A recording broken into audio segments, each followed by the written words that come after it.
బరువు తగ్గటం అనేది అంత త్వరగా సాధ్యమయ్యేది కాదు. శరీర బరువును వదిలించుకోవటానికి కొంతకాలం పడుతుంది.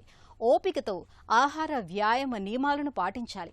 అధిక బరువు మూలంగా మధుమేహం, అధిక రక్తపోటు వంటి దీర్ఘకాలిక సమస్యల ముప్పు కూడా పెరుగుతుంది. కొన్ని రకాల క్యాన్సర్ల ప్రమాదం కూడా ఉంటుంది. వయసు మీద పడుతున్నప్పుడు చురుకుతనం కూడా తగ్గుతుంది.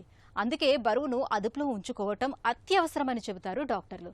అలాగని వేగంగా బరువు తగ్గడం కూడా మంచిది కాదు. బరువు తగ్గడానికి ఓ పద్ధతి ఉందని చెబుతారు నిపుణులు.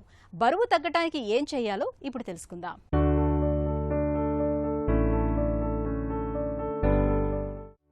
ఆరోగ్యకరమైన జీవనశైలితో బరువును సులువుగానే అదుపులో పెట్టుకోవచ్చు. చిన్న చిన్న మార్పులైనా పెద్ద ప్రభావమే చూపుతాయి. ముఖ్యంగా మన శరీర ఎత్తు, బరువుల నిష్పత్తి తెలిపే BMI సూచి 25 లోపు ఉండటం మంచిది. బరువును లెక్కించటానికి BMI తేలికైన సత్వర మార్గమే అయినప్పటికీ ఇందులో కొవ్వు మోతాదు ఖచ్చితంగా తెలియదు.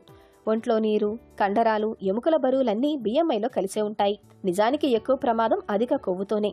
దీని మూలంగా BMI పెరిగినట్టయితే నెమ్మదిగా వారానికి 450 నుంచి 900 గ్రాముల వరకు తగ్గించుకునే ప్రయత్నం చేయాలి. కొందరు త్వరగా బరువు తగ్గటం మంచిదని భావిస్తుంటారు. కానీ ఎంత త్వరగా తగ్గితే అంతే వేగంగా పెరిగే ప్రమాదం ఉంటుందని గుర్తుంచుకోవాలి. బరువు తగ్గటానికి ఆహారం ద్వారా లభించే క్యాలరీలను తగ్గించుకోవడంతో పాటు క్యాలరీలు ఎక్కువ ఖర్చయ్యేలా శారీరక శ్రమ చేయటం తప్పనిసరి. రోజులో శరీరం ఖర్చు చేసే క్యాలరీల కన్నా సుమారు 500 తక్కువ క్యాలరీలు తీసుకోవాలి. దీంతో వారానికి సుమారు 900 గ్రాముల బరువు తగ్గే అవకాశం ఉంది. కాబట్టి క్యాలరీలు ఎక్కువగా ఉండే పదార్థాలు, సంతృప్త కొవ్వు పదార్థాలు, వనస్పతి వంటి ట్రాన్స్ ఫ్యాట్స్ తగ్గించుకోవాలి. రకరకాల కూరగాయలు, పండ్లు, పొట్టు తీయని ధాన్యాలు, వెన్న తీసిన పాలు, పాల పదార్థాలు, మాంసాహారులైతే చికెన్, చేపల వంటివన్నీ సమపాలలో తీసుకోవటం ముఖ్యం. చిన్న పళ్ళాన్ని ఎంచుకుంటే వడ్డించుకునే పదార్థాల పరిమాణము తగ్గుతుంది. అలాగే ఆహారాన్ని పూర్తిగా నములుతూ ఆస్వాదిస్తూ తినటం మంచిది. గబగబా మింగేస్తే కడుపు నిండిన విషయం మెదడుకు తెలియదు. దీంతో మరింత ఎక్కువ తినే ప్రమాదం ఉంటుంది. ఆహారంతో లభించే క్యాలరీలు ఖర్చు కావటానికి శారీరక శ్రమ తోడ్పడుతుంది.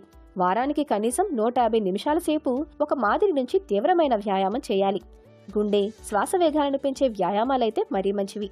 వేగంగా నడవటం, ఈత కొట్టడం, డాన్స్ చేయడం వంటివన్నీ ఇలాంటివే. లిఫ్టుకు బదులు మెట్లు ఎక్కటం, అప్పుడప్పుడు లేచి కాసేపు నడవటం వంటి చిన్న మార్పులైనా మంచి ఫలితం చూపిస్తాయి.